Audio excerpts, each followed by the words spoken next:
All right, hello, folks. Welcome back to episode 5 of the Depressed Detroit Sports Show. I am your host, Zach. Thank you so much for coming back. It's been quite a minute.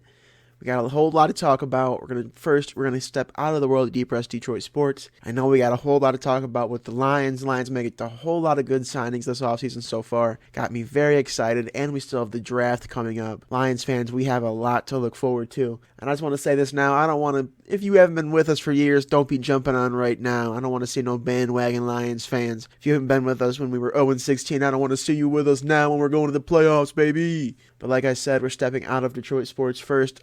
I'm very opinionated. We're going to come in hot with some World Baseball Classic opinions. We're going to be getting right into that.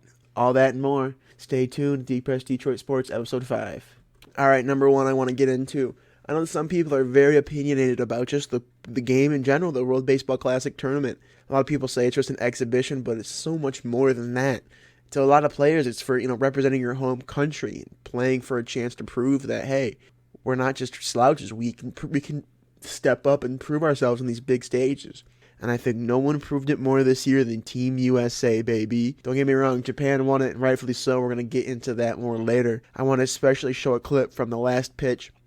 And if this does not get you hyped, you're just a hater. If you think baseball is boring, I'm going to change your opinion right here. You can still think, if you think baseball is boring, yeah, every sport can be boring. Baseball can be boring at parts, that's very true. But when you have the two best players in the world facing off, you know what? That's a sneak peek. I'm not going to get too much into that yet. First off, the World Baseball Classic is not just an exhibition game. It's a great tournament, and it's much better than spring training. I know a lot of the clubs were against it at the very beginning. We apologize for you not seeing your favorite players. If you don't like it, write a letter to the office, the commissioner. And that's what the Yankees were telling fans that were showing up to spring training games expecting to see their favorite players. Oh, they're playing in the World Baseball Classic. That's stupid. They're going to get hurt. And it actually cost us some games. Like the game we lost against Mexico, our pitching completely fell apart because we had to follow these stupid rules that, like, if these pitchers were warming up at all, they had to go in, because if pitchers are endlessly warming up, I guess that increases their chance for injury. Which, I mean, it's fair. You want to look out for the health of your players, and you're paying them all this money, and then they're going off and playing on this exhibition tournament, as you're calling it, and there's a possibility of them getting injured, and you still have to pay them all this money, but they're not even playing for you while they're getting injured, that kind of thing. I get where they're coming from. But at the same time, you can't get mad at them for doing this. Like, you're going to get mad at them for going off and playing in the Olympics? No, you wouldn't be like, oh, you can't go play in the Olympics. No, go fuck yourself. Got a little hyped up. I'm sorry.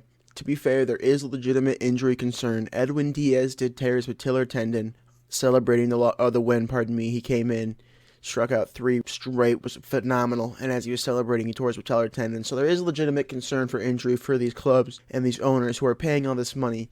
But there's risk for injury at spring training. I get that, you want to maybe have them, get them, you warm them up so that they're not going to get injured, but I can't think you get mad at them, because what does this only happen every couple of years, 2 years, something like that, I believe. I could be wrong. If I'm wrong, don't flame me, but I don't think you can get mad at them for wanting to go and play in this tournament. This is a great way for them and to show love for their country, and it's a great way for them to get ready for the season. I mean, yeah, you're going to have to risk some injury, but there's always risk for injury. That's why you play this game. Alright, before we watch this video, and I'm going to show you guys the video, and I do apologize, it's a TikTok. Shout out ESPN, I'm using your TikTok. I like the way the beat lines up with it. It's really nice with the drop. I want to just show you guys the last 3 pitches, because I think that it's just a key part of just showing how exciting this sport can be. But first, let me just put this all into perspective for you guys who aren't baseball fans, and let me show you how crazy this moment was. Now, these are the 2 best players in the world, and they're facing off against each other. The 2 best teams in the world, Japan versus the United States of America. It's the bottom of the 9th. Japan's up 3-2, 2 outs. Who steps up to the plate? None other than Mike motherfucking Trout, one of the best players to ever swing a bat. Has led the league in home runs, RBIs, all that fun stuff. And who's pitching to him? None other than the freak show anomaly, Shohei Ohtani. He can throw 100 miles an hour, but give that man a bat, he'll hit bombs out of the stadium. Something we haven't seen on this level since really Babe Ruth was in the sport. And let's not forget, Shohei Ohtani and Mike Trout both play for the Los Angeles Angels. So how else could you know each other better than going up against the guy you share batting practice with? Ohtani fires one over. Here's the pitch. Trout swings and misses. Here's the pitch. In the dirt. He throws. Trout strikes out swinging.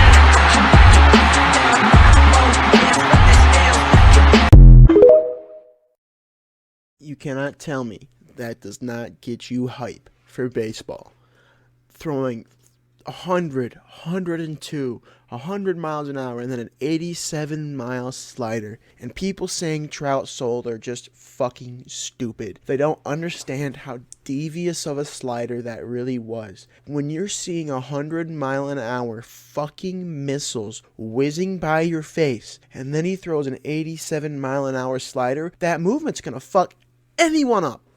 Hitting a baseball is one of the hardest things to do in any sport. If people say football's a game of inches, baseball's a game of millimeters. Mike Trout has mastered the art of getting that bat at the perfect place, the perfect time, and he just fucking hammers that ball out of the park. While Shohei Ohtani on the other side is trying nothing more to throw as hard as he can, as accurate as he can, and if he's off by a millimeter, that gives Trout a better chance, or it's out, it's a ball, and if Trout's off by a millimeter, that's the difference between, a home run 490 feet, which he's done before, dead center, or a fly out, to this outfielder, or, like we just saw, a strikeout, unfortunately. And I would like to say I think we're going to see a rematch again in the next World Baseball Classic Championship, USA versus Japan. I think people are sleeping on Japanese baseball.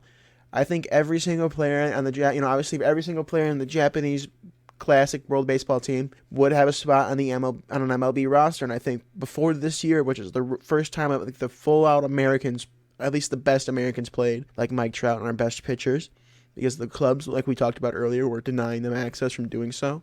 This is the first time that we actually had a full-out MLB-ready World Baseball Classic team, and we saw how great of a game it was. I can't wait to see us go head-to-head with Japan again. Hopefully this is the beginning of a great rivalry in the World Baseball Classic universe. Alright, might as well stick with the same sport, but enough about international ball. Let's dive into some MLB. More specifically, let's dive into the Detroit Tigers. So I know the season literally just started, saying that this point in the MLB season in NFL terms is like 10 minutes left of the second quarter in week 2. So plenty of time to right the ship and to get things going where we need to. But man, if I'm being straight up honest with you guys, Javy Baez just stinks at baseball apparently. This far into the season, Javy's stats are as follows. .197 batting average, below the dreaded Mendoza line, with 12 hits, 0 home runs, 7 RBIs, 5 walks, 13 strikeouts, 2.54 on-base percentage, slugging a .246, and a wins above replacement of .1. Considering that role players are usually around a 1 WAR, and a solid starter can get anywhere from a 2 to 4 WAR depending on how good they are. But you can bet those players are not on a 6-year, $140 million contract. Anyone that knows me knows I was actually pretty excited right after the Javy Baez signing.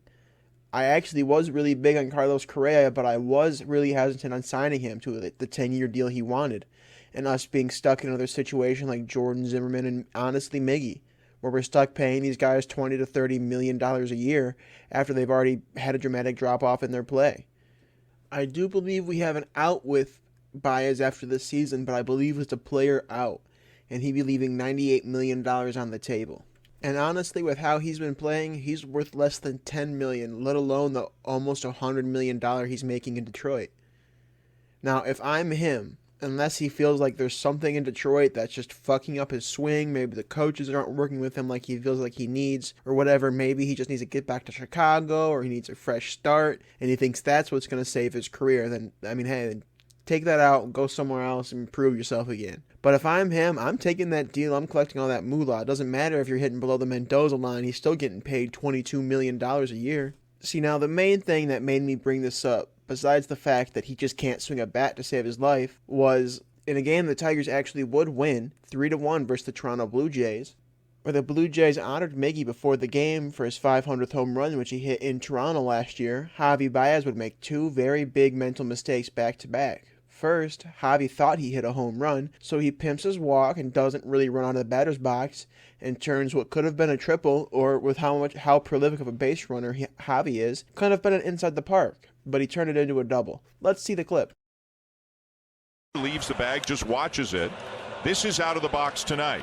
Thinking he got it. And in the very next Didn't play, get it. Akil Baddoo steps up to bat and hits a fly out to center field, and Javy, thinking that there's already 2 outs, takes off for third.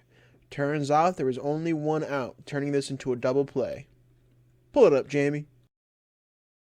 Hitter in baseball. Chase percentage always up near the top of the league. This one to center. And Baez doesn't know how many outs there are. Another mistake by Javier Baez. Didn't get out of the box much on the double. Didn't really tag up last night from... We all make mistakes, but this is unacceptable from someone who's making $22 million per year. $140 million total, plus incentives.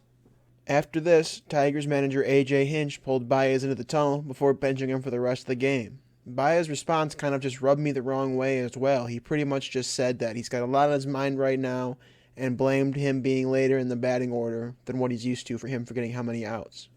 So we actually have some big news that broke literally as I was recording the audio for this episode. So I'm just going to be kind of winging this and reading this live, and you're going to get my live reaction. I've had literally no time, besides the time that I've been recording about Javier Baez, to think about and form my opinion. So let's get my good, raw reaction for you guys. So, announced today, Thursday, April 21st, 4 Detroit Lions players have been suspended for violating the league's betting policy. Staffers on both the football and business side of the organization were also let go last month due to violations of the gambling rules. Now I'm getting this directly from MLive. So the 4 suspended were Jameson Williams, Stanley Berryhill, Quintez Cephas, and CJ Moore. Now, Williams and Berryhill only received a 6-game suspension for the betting of non-NFL games on their cell phones while they were inside team facilities, while Quintez Cephas and CJ Moore are being suspended indefinitely for betting on NFL games. It remains unclear whether Cephas and Moore were betting on Lions or another team. Direct quote from Brad Holmes here. These players exhibited decision-making that is not consistent with our organizational values and violates team rules. We have made the decision to part ways with Quintez Cephas and CJ immediately. We are disappointed by the decision-making demonstrated by Stanley and Jameson, and will work with both players to ensure and understand the severity of these violations and have clarity of the league rules moving forward. And I mean, I understand this just is something you can't do as an NFL player, and I do get where the NFL is coming from and why I understand why they do not allow players to bet on NFL games. And I do think it is a good idea just to not let them bet from the team facilities, even if it's on their phone and they're betting on something else. Just don't do it here. But because, I mean, I'm not just saying this because he's our star receiver, but just because he bet on, it says it's a non-NFL game, so what is it? Is it fucking college? Is it NFL? What did he bet on that made you so mad you're going to suspend him for 6 games? I just think that they're human. Like, they can do things. They're not betting on NFL games. Who cares? It's not any of your business. It's my point of view. I felt very similar when the whole Calvin Ridley situation happened as well. I mean, as long as you're not betting on yourself, or, I mean, honestly, if you are betting on yourself, I feel like that's okay. As long as you're not betting like that we're going to lose and throwing a game. Because, I mean, if you're like, you know, if you have a swagger like, oh, we're going to fuck these kids up, I'm going to put 10 G's that we're going to win this game or whatever, then fuck yeah, you should be allowed to do that.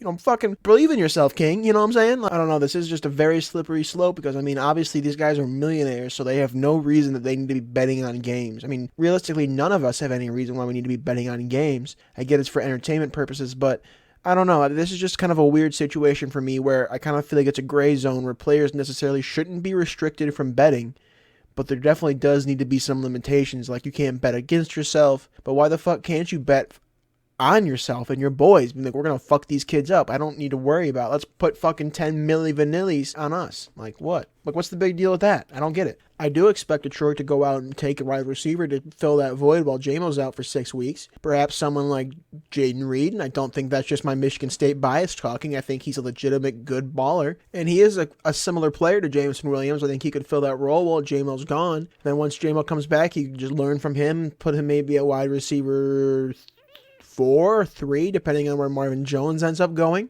It's going to be kind of a weird year, but I think he could be a key part of our offense. Him, J-Mo, Amon-Ra could be our big 3 for a couple years. And I do want to talk about the Marvin Jones signing. Very, very, very excited to have Marvin Jones back. You guys heard in the previous episode, I said we needed to go out and get a good veteran receiver. And I said, I don't know, someone like Marvin Jones, depending on how he feels about coming back to the D. And sure as shit, he wanted to come back to the D. And Jones signed a 1-year, $3 million deal, and I think this honestly will be perfect. He comes in to fill a role that we need. He can be a good mentor to these young guys, and obviously he's 33 years old. He's been around in the NFL for a while. He's got a lot of knowledge he can pass on to these young guys and hopefully help them elongate their career and make it as best as they can. Now, while we're on the topic of contracts, I do want to talk about someone who unfortunately did not get a contract, that being Jamal Williams. Now, I know in my previous episodes, I always said I was big on signing Jamal, and I was. I like Jamal a lot still to this day. But that being said, I'm not mad at the David Montgomery signing either. I was a little upset when I first saw it. I'm like, damn, we passing Jamal for this dude. But upon further review, I took a deep breath. I inhaled my feelings, let them out, went calmed down, took a deep breath like I just did, and then I looked at the stats.